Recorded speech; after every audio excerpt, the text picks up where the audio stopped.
Welcome to the Big Brilla Podcast. Proudly, always, continuously, consistently, the biggest Mississippi Brilla FC podcast in the world. You know, again, also as always, the Big Brilla Podcast is proudly brought to you by the Taylor Group with Keller Williams. Both Scott and Amanda Taylor, they're from the Clinton area. They got kids here, they live here, and they take pride in walking beside both first-time homebuyers and seasoned homebuying veterans. Put the Taylor Group of Keller Williams to work for you. Call Scott at 601-460-4868. You can email him scott.taylor@kw.com, or you can just visit the website at thetaylorgroup.co. That's thetaylorgroup.co. My name is Robert Chapman, and though as of this episode, it's only June the 8th, the soccer that's been played in the USL League Two's Mid-South Division has been quite electric. Shoot, the heat of the summer hasn't even really shown up yet, and I have a feeling that the level of play will follow suit.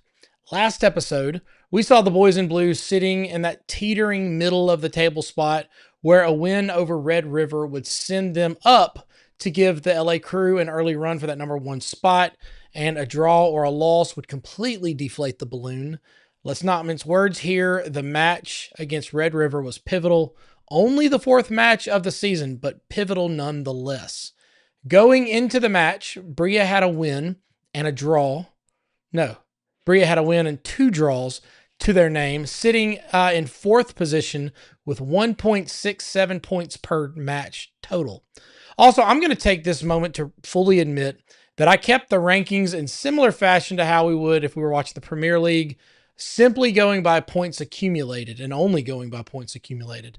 I kept getting confused with why Brilla had 5 points and Little Rock would have 4, yet Little Rock would be positioned higher than Brilla. So credit goes to Will Nation, who we will hear from later in this episode, for setting me straight. We have to look at the points per match as we move along. This makes it easier to keep track of where teams match up when one team might have 5 matches, 6 even, and some might only have 2 or 3 matches under their belt. They'll even out later, but this makes sense for now, or so I'm told.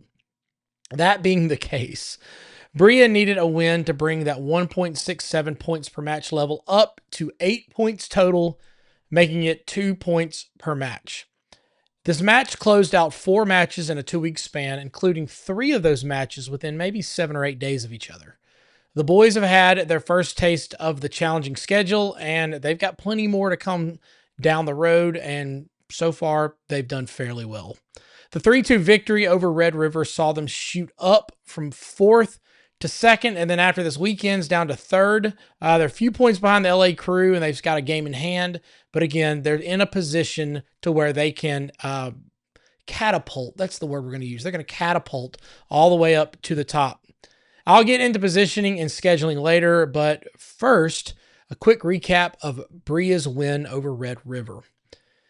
On an uncharacteristically cool-ish evening, it wasn't cold, it was still Mississippi, so in the 80s, 85, 86, 87 degrees Fahrenheit, Brilla hosted Red River at Robinson Hill Stadium on the campus of the newly renamed Mississippi Christian University. Brilla jumped up early with an 11th-minute goal from Julian Recalde in his first match with Brilla. Tell me about getting to play. This is your first match first start.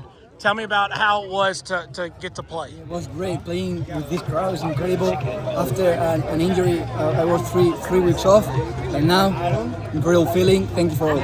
So coming out, what did you feel? What did you see? Was it stepping back into something you already knew? What was it that kind of let you know out here where to get those shots and take advantage of it? Well, it was incredible, the speed of play, and I didn't think about it. I only shoot it, and that's all. Thank you.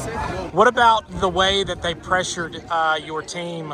They kind of created a little bit of chaos to try to get you off of your game plan. How did the team gather together to stay focused to move forward? Yeah, we're pressing very well. We are doing Coach Sierra tell us, so that's all. Coach Sierra telling us to press go, so we are doing good. So you get 10 days off, you get to rest and recover. What does that mean for the team? Well, things. we recover well for the next game. So next game's against Hattersburg. It's a great team. So we have time to prepare. 2 minutes later, Teo Alanis extended the lead to 2, but Red River wasn't going out quietly, cutting Brilla's lead in half. Right off the bat in the second half, Nico Rodriguez channeled his inner Alexi Abelum and scored off a screamer in the 47th minute. Tell me about what you saw with that shot right outside the 18. Okay, just first, I remember that, I don't know if it's Julian in the left with the ball. He gave it to Gonzalo, and I just speak to him, just leave it. And I saw, and the only thing that I think in that moment was just shoot. I was telling Gonzo that I'm gonna score today. I don't know how, but I saw the moment. I said, "This is my moment." I just take a shot, and it was a great goal. That worldie played to Brilla's favor when Red River scored to once again cut Brilla's lead to 1, but the home team held on, winning 3-2. One name we constantly mention, a guy who is always right there in the middle of everything, making himself part of the game, is Gonzalo Sabe. It took me long enough to say his last name right, so we might as well talk about him a ton. He's been instrumental to the success of the team so far. You've been consistent with minutes. You've been the one that's kind of always up top and in the middle. You are extremely unselfish. You let other people get the glory. Tell me about your philosophy of play when you get out here. What are you looking to do? Thank you, first of all. A lot of times I'm trying to look for the best option. If it's mine, I will take it. But if my teammate is the best option, I will try to give it to him. That's why. That's something that everyone talks to me that I need to be less, more selfish. Yeah. To take some more shoots. Tell me about, you're extraordinarily fast. Tell me about how you know to use your speed to your advantage. Yeah, I think as I'm small, I can go, I can press more because the other guys don't expect something from me, so that's what I'm trying to do, do the best for my team, for the team. Your team is in a position to where you can do something and get to the end of this season in a pretty good spot. What is the thought process of moving forward and continuing to win? Keep training, keep doing what the coach asked to us. So we're going to keep playing as we know and respecting the philosophy of the coach. Another one of my favorite players is goalkeeper Luca Baena. His name's just fun to say. It's got that little 2 L's to where it's got the Y in it, Baena. Panama's finest. His style of play is, in the goal, is not a passive style. He's not waiting back to defend a shot. It's really the opposite. It's aggressive. He attacks shots that come in his box, and he's pretty acrobatic, almost like Superman. His style of play and character makes him pretty much the poster child of what Brilla Soccer Ministries and Mississippi Brilla FC is all about. Man, I fully give the whole credit and all my gifts to Jesus Christ. I think he has helped me a lot through my process. 1 year ago, I was injured, and now I'm here in front of the fans signing autographs for little kids, and it just means a lot for me to be here. So I just try to give my best every day at training, every day at the games, and things are going pretty well for the team. We're still undefeated, so just gotta give all the glory and thanks to God.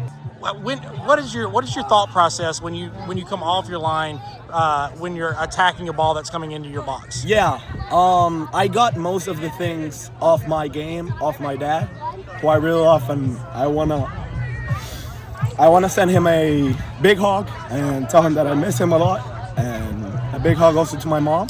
And I used to play a lot with my dad, and he's just like that, very aggressive at playing, very, very athletic.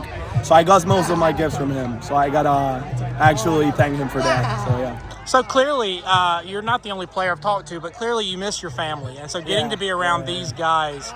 How does your team, your summer team, help you and all of you come together when everybody kind of gets a little bit homesick? No, this team is great, man. I'm on my freshman year, and I want to keep coming my 3 next summers, if I'm honest. Rossi and his family has made such a great job at making us feel at home and giving us also a Christian environment for us to develop our faith. And just the team bonding and the camaraderie we have in here is big. And I think this team especially is for big things. We're a family right now. Coach Azira is a very unique and special person. Yeah. He knows more about this game than I'll ever know, but he's also a wonderful leader of men. How has he pushed you to become a better player and a better person? I mean, him and the coaching staff gave me a lot of confidence. Coming back in that first game, I had a mistake, and they had to talk with me, that they support me and they see me as a starter, and I've embraced that. And I just want to thank him and thank also Humberto, who has been really rough on me, but I'm growing a lot because of him, and especially also to my teammates as well. They give the 100% every player for me, and just it means the world for me having a team like that who supports me on and off the field.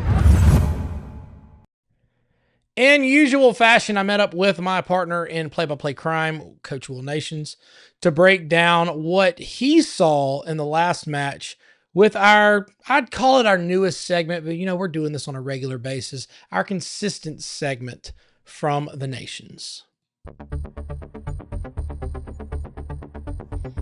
So we're on one of my favorite segments, that is, it shows consistency. We're here all the time. What can we do? How are we just doing the same thing over and over again? But no, by adding from the Nations with the great Will Nations. Will, how have you been these last few days since our first home win on home turf?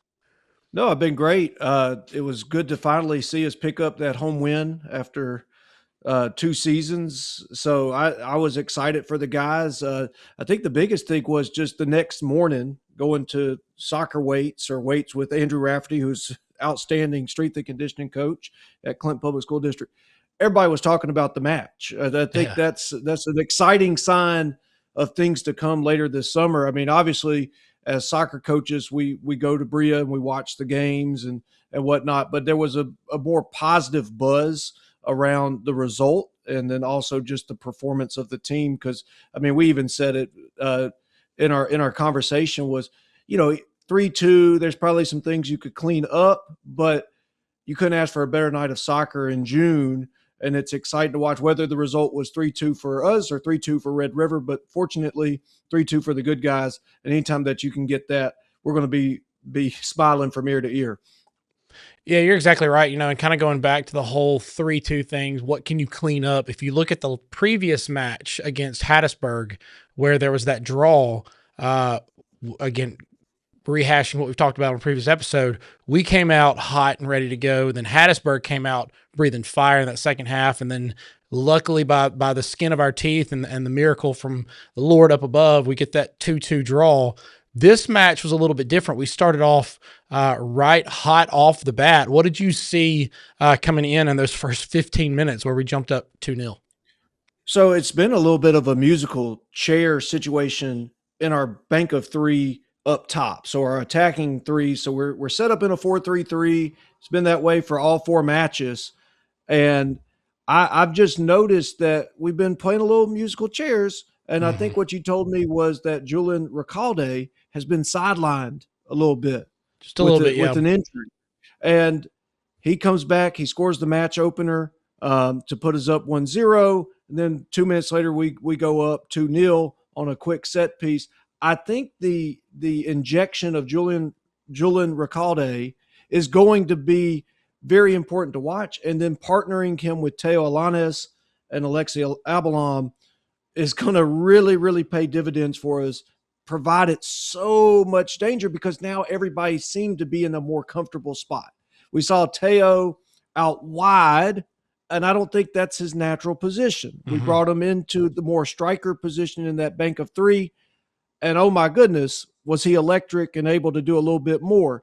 Then you put Alexi Abalom, who's an outstanding player in his own rights, and he is doing a little bit more on the ball as an outside player, but more of a natural winger, because against Hattiesburg, we were actually trying to have him do some central midfield duties as well, so he had less to worry about on the defensive side and more ability to actually be in an attacking role for Bria. So I just think that shifting and getting Julian Recalde back is going to be huge for us, especially as we get a 10-day break and also get to work out some things as well. And then I'll just add this too. Not only do you have those three guys potentially becoming the usual starters, the day-to-day guys, you got Cody Barnett waiting on the sideline, who was also injured to start the season. And he's come off an injury and played against Hattiesburg and now Red River. But you also have Victor Willem, who was starting, but also is another good change of pace guy. Comes on, very athletic down the wing. And so I think you're starting to see 4 or 5 players crop up that are going to be outstanding players for Bria as the season progresses up top. That front three is going to have some more consistent faces, and I think it's going to be trouble for the rest of the Mid-South Division. You know, it's fun to talk to some of the guys after the match because you could tell that they've gotten comfortable. They've gotten to know each other. They miss their families and all, but they're very much loving to be with each other. And so you're starting to see that on the pitch. But seeing Julian Recalde get in that starting lineup, he made an instant impact. I mean, he got out there with that first goal, 11th minute, and then I believe he got the last goal. Is that right? I didn't write down who scored the. It was Rodriguez. It was Nico. That's right. It was Rodriguez. I didn't write down. I was like, and what a goal that was, because that was an impressive strike. And I think I said it during the broadcast. I think sometimes players don't do those things anymore. I feel like those long strikes outside the box, that's like a different era of soccer. Right. And just to see it in 2026 is kind of refreshing. It is to see somebody say, you know what, I'm going to put my foot through this ball. Such a well-struck ball by Nico there, and ends up being the game winner. So, I mean, he's an outstanding player in the midfield. And I would be messing up here if I didn't go to our sixes, our defensive midfielders who are doing so much of the dirty work, like Eneke Berlindo. Talk about Ben Britton, players that come in and just do a lot of the dirty work in the center midfield and don't necessarily end up on the stat sheet. They're not scoring the goals, but they are producing the passes or the defensive tackles that allow us to spring a counterattack or maybe change the point of attack to allow us to score. So I think those guys too, you know, in the center midfield, Berlindo and Ben Britton are guys that are just going to be workhorses for us throughout the summer. Yeah, we said it during the broadcast. I still see the cheekiness of Ben Britton when he said that he didn't have to tell me how to pronounce his name because he's just training. Yeah, a little bit, just training. He's just there and now to make an impact. Another one that was really, really fun to watch that you have nicknamed so wonderfully with his new future as a Marvel character, DC character, whichever one you prefer, is Gonzalo Sabe. So Gonzo, as they call him, he's phenomenal. He is. What was it you called him? You called him the silent striker. The shadow striker, which is a soccer term for the attacking midfielder that's really just kind of lurking in the shadows of our striker, and he does a great job of that, of lurking in between the midfield and defensive lines of the opposition, and lurking in those shadows and popping up and getting on the ball. And it was almost, I didn't want to say it during the broadcast, but it was almost kind of like watching Messi. If you watch Messi, if somebody's fortunate to have Auburn tickets, which I think some people I know do, if you go watch Messi, if he does get to play, because I know sometimes they do the bait and switch, but if you watch Messi or here during the World Cup, if you watch him, he's constantly scanning in the first 5 minutes. He's walking around, he's getting a feel for where the match is going, and then in minutes 10 through 15, he starts getting on the ball a little bit more. And I kind of saw Gonzalo Sabe doing that on Wednesday night, where he waited to really start putting his fingerprints on the game. And it was later in the first half and into the second half where Gonzo was really, really going after it. And he was, you know, getting on the ball a little bit more, making a little bit more impact. And it wasn't that he was being stifled. It was just that he was waiting for the right moment to become the shadow striker and to become the person that kind of lifts us up when everybody else is starting to get tired and he starts zooming 30-yard runs to collect the ball and 10-yard dribble and then a layoff pass to somebody else. What he just does so well, he's been a joy to watch all summer. I know we mentioned him quite a bit, but rightfully so. I mean, he deserves it. Yeah, Teo Lanis got that second goal sandwiched in between Recalde and Rodriguez. So Teo's another one who is, again, you talked about moving into what seemingly to us is a more natural position. Now, maybe who knows? Maybe in college he plays left winger, but this just happens to be, who knows? But for this, yeah, it looked like with him being such a utility player and then putting him in that spot that made him super lethal. He's always present. He's always giving the ball, getting the ball. And then kind of going back to the shadow striker, going back to Sabe. I talked to him after the game, and he talked about one of the things that he's even worked on is being a little more selfish because he likes to give the ball off. And I think his efforts at taking the ball and trying to score, but also lending it off and getting the assist, I think it's a proper balance, because if you always know, okay, this guy's going to get the ball and he's going to lay it off to the left, you always know he's going to lay it off to the right, you always know he's going to pretend to shoot, well, then you don't have to really attack him that way. But when he's got that proper balance of, I'm going to lay this ball off, oh no, I'm not, I'm going to shoot it. You have to pick, and if you pick wrong, then you've really picked wrong. But he is fast as lightning. He really is. He even said that, sometimes they kind of overlook him because of his stature and all. He said he's going to outrun him, anybody else to get to the ball. Sure. And he doesn't give up on the ball. That's so kind of his style of play of not giving up on a ball, I think really complements and is a good picture of the entire team this season, is that they haven't really given up on the play. Even when they get down, there's a mental toughness about them, but they don't give up on the play. And I think that says a lot about Coach Azira and the way that he's really approaching this team. It really shows. Yeah, you're right. It was right from the start. They got a gut punch with the red card down at Louisiana Crew and survived that away match. And anytime you come out of an away match with 3 points, that's huge, especially in this division, as competitive as it is. And I do think our young men in blue are really cohesive, really strong mentally. Just a good change of mentality from last year to this year, where we faced a lot of situations in 4 games. You've been down 2-1 late in the match. You've been down a man in the first match, so not finding the goals that you wanted to in the second match and finishing in a 0-0 tie. All kind of different situations that they faced, and I think they've come out with their chest held high and their heads up, because they're mentally tough. They're a tough group. I like what you got on right there. You went old school with the old Alumni House Select jersey. Way back in the day. I've been watching since, I think it's 20 years now in the league. Yeah. So it's since 2006 when we were at Long Ball Field.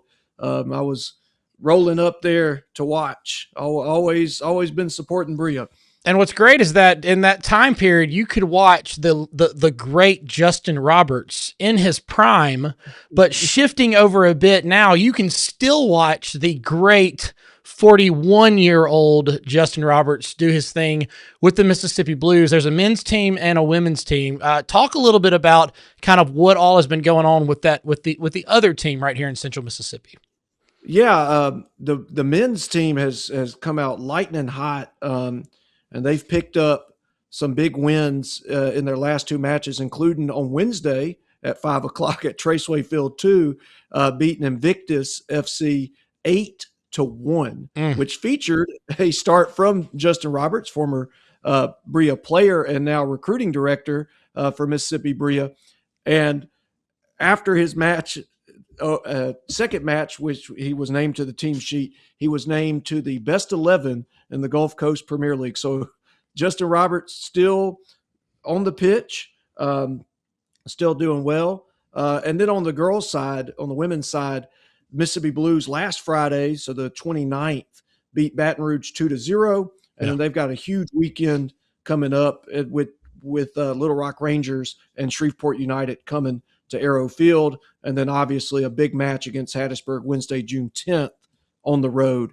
down at Tatum Park. So a lot of soccer going on, not just in the USL2, but in the Gulf Coast Premier League and also in the WPSL Mississippi Delta Conference. So if you haven't gotten enough soccer with Mississippi Brilla, you can come watch more soccer because the Blues are rocking and rolling. Elliot Rimmer, head coach of the girls team, and he's doing a good job with them as well. One of the things that I love about this is the summer of soccer right now. There's soccer all over the place. But one of the things that I love, especially about the women's side, is trying to outfit a team. You got a challenge of numbers because you got to make sure everybody locally is available.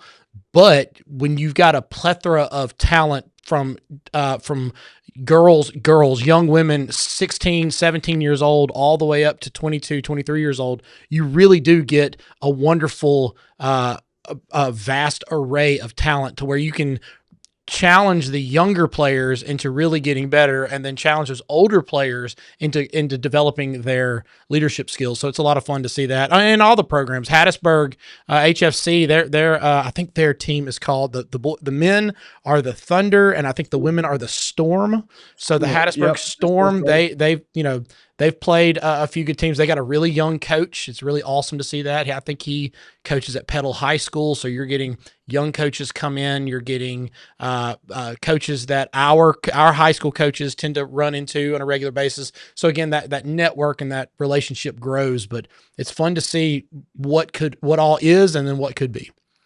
Yeah, and I'm looking at the team sheet for the Blues today. As we do this interview on Friday before their Little Rock match tonight, and Ellen Birchfield, well, she's still in high school, but she's committed to Mississippi State, and it's great for her to actually get out there and play against Division I talent. Larkin Griffin, who's from Lewisburg, plays at Arkansas State. Well, that's another Division I girl. Emma Reeves plays at UT Chattanooga, Division I. But then you got Kate Chrysler, Mississippi College standout, Mississippi Christian University standout. She's a Choctaw. It'll be Mississippi College for the next 15 years. MC, I'm trying to be MC. I'm just going to say MC because that's best for me. But yeah, you got a plethora of players. I mean, that are doing their trades in Division I, Division II, but they're coming together because they're local gals. Yep. And same on the boys' side too. So not only can you see some local players on Brilla, but you can go watch these local players on the Blues, and that's great too for Mississippi soccer. Is that anytime we can provide an outlet for them during the summer, that's fantastic. That's what I told Coach Rimmer, was like, we got to do stuff that keeps these things alive, keeps USL2 alive, keeps WPSL alive, keeps the Blues alive, because at the end of the day, we got to have this outlet for our players, something for them when they're little bitty to look forward to. I'd love to see a kid that we've developed at Brilla Juniors one day, like a Hayden Thomas. Now he's playing for the Big Brilla. So at the end of the day, we got to keep stuff alive for soccer in Central Mississippi, and those are the avenues that we have to keep paved and lined. Yeah. All right. Let me kind of, I guess we'll use this as our inbred to sandwich this out. This is a curveball question and approach. You as a high school coach, and then jump into the mentality of a college coach. Are we playing with a double-edged sword of these summer leagues being excellent to keep our players in shape, give them a challenge, and then is there the other side of there's always that chance of injury, that levels of pushing 3-4 matches in a week and a half. Where do as a coach's mindset land? And then I guess we'll even take that question further. A coach who's coaching summer ball and then a coach who's not coaching summer ball. So I think they're actually, I think one of the cool things, because I'm around Elliot Rimmer quite a bit, so I'll use him as that one approach. He wants them on the girls' side of the Blues. He wants them just to have fun. They're already in a highly competitive environment. They're already in, I hate to use the word cutthroat, but college soccer is pretty cutthroat. Yeah, and he wants them to find their joy again before they go back into the doldrums of college soccer, where it's, you train every day, you're lifting, your eating's being tracked and all this stuff. Let's go have fun, enjoy yourself, enjoy your soccer. And at the same time, do we have enough subs so where everybody can be rotating in and out, which can be a challenge sometimes during the summer when, people are on vacation. Are they available? And availability becomes a little shaky. However, on the flip side with USL2, I think there is a little bit more competitive edge. I think, I think we saw that we didn't make as many subs on Wednesday night because we went from 3-1 to 3-2. And so we had to kind of play the spine of our team a little bit longer than I think Coach Azir was hoping to do. Right. I just think from a college perspective, though, and from a soccer coach's perspective, more time on the ball is good.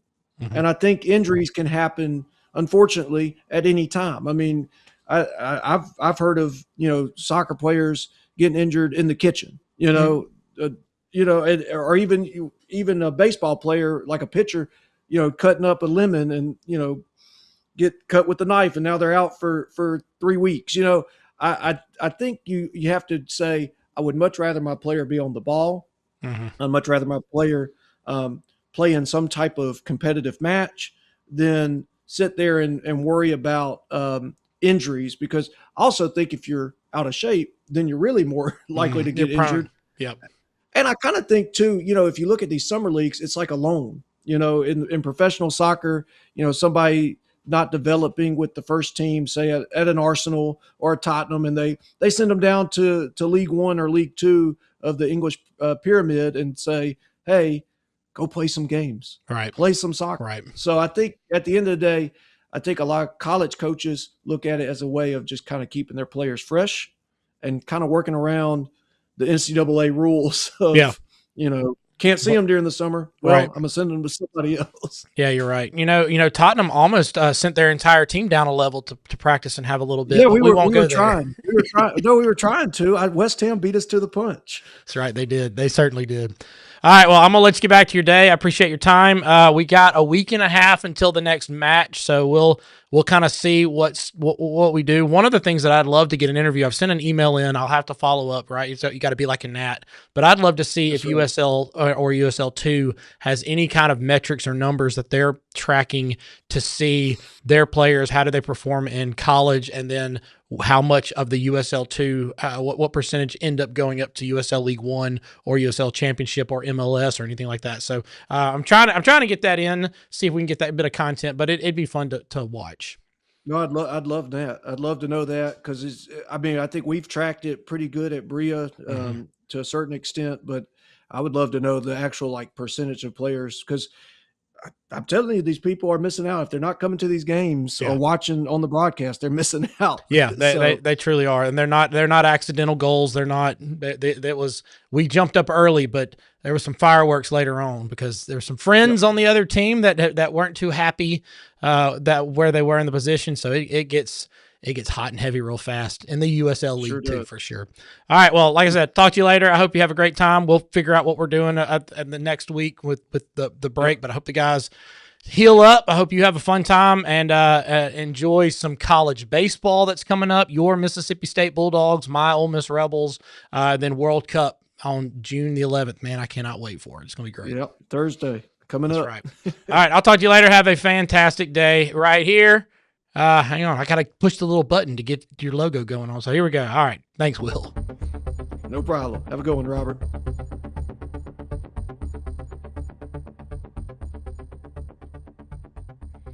All right. Bear with me now as we get going through this. We're going to take a look around the league. And again, some of the numbers have kind of shot up and down. And so things are a little bit different. If you look at where everyone sits in the table, you start to kind of get a clearer sense of what the rest of the season could look like.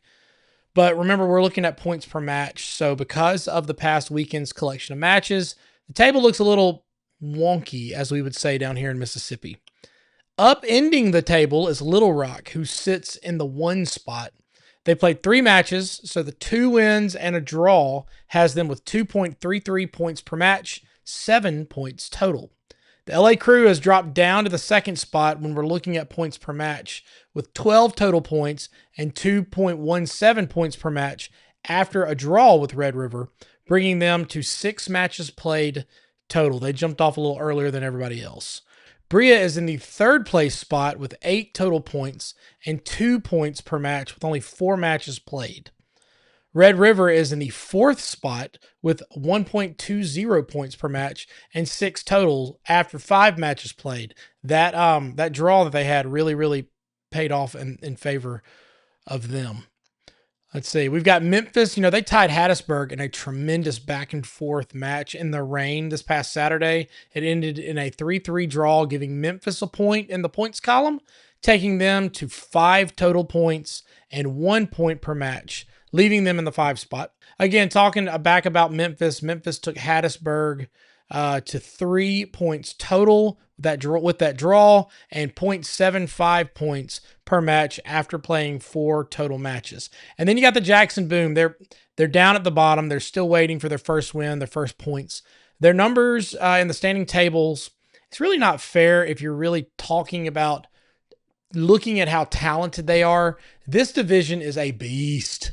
It's like saying that your Ferrari is faster than your Lamborghini is faster than your Porsche. They're all fast. So they might be at the bottom. They might have 0 points, but being a brand new team, they're not bad. They give everybody a run for their money.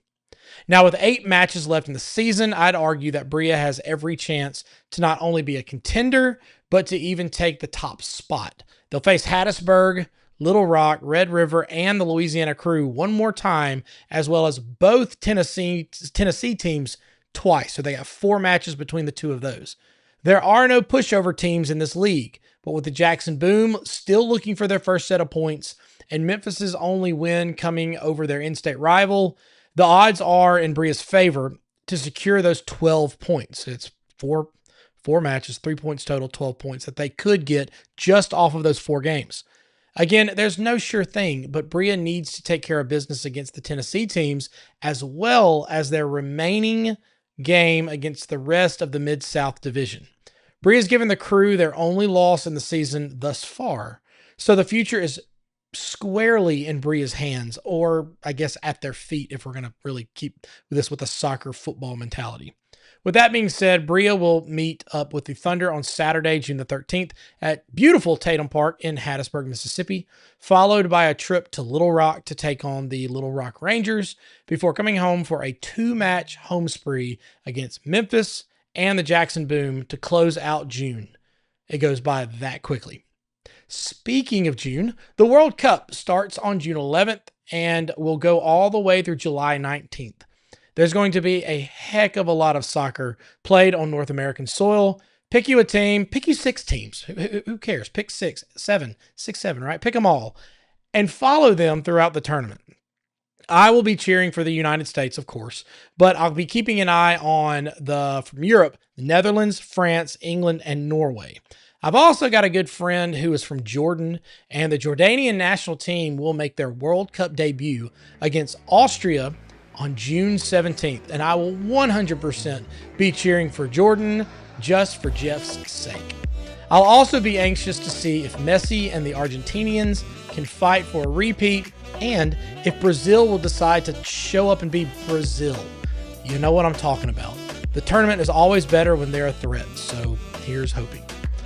Thank you as always, to Will Nations for his time, for his wonderful insights into the season so far. I promise to jump into some new content. I got some ideas up my sleeve, and I'm trying to get a hold, I promise, I already told this to Will, but I'm going to try to get a hold of the USL League 2 crew somehow. We'll see how those plans pan out. We'll see. If it works, it works. If it doesn't, it doesn't. I tried my best. Follow this podcast on all the socials at Big Brilla Pod, Facebook, Instagram, TikTok, YouTube, at Big Brilla Pod.